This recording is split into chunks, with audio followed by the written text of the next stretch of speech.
నవరాత్రుల్లో ఉపవాసం ఉండేవాళ్ళైతే ఈ సగ్గుబియ్యం దద్దోజనం ఒకసారి ట్రై చేయండి. దీనికోసం ఒక కప్పు సగ్గుబియ్యం తీసుకుని ఒక 5-6 సార్లు బాగా కడిగాక ఇందులోకి ఒక కప్పు నీళ్లు పోసుకుని ఒక 3 గంటలు నానబెట్టుకుంటే ఇలా పొడి పొడిగా వస్తాయి. ఇలా అయితేనే మనకి సగ్గుబియ్యం దద్దోజనం టేస్ట్ బాగుంటుంది. ఒక కప్పుకి 2-3 కప్పులు పెరుగు వేసుకుంటే టేస్ట్ బాగుంటుంది. ఈ గట్టిగా ఉన్న పెరుగు వేసుకుంటున్నాను నేను. కొంచెంగా ఉప్పు కూడా వేసి దీన్ని ఇంకొక గంట నానపెడదాము. పెరుగులో నాని టేస్ట్ బాగుంటుంది. తాలింపు దినుసులు అన్నీ వేసుకోవాలి. ఇంగ్రీడియంట్స్ అన్నీ క్లియర్గా డిస్క్రిప్షన్ బాక్స్లో ఇచ్చానండి.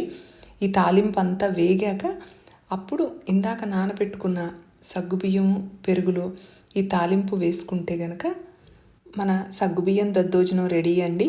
కావాలి అనుకుంటే పోమోగ్రనేట్ సీడ్స్ అలాగే క్యారెట్ తురుము వేసుకుని మిక్స్ చేసుకుంటే చాలా టేస్టీ సగ్గుబియ్యం దద్దోజనం రెడీ.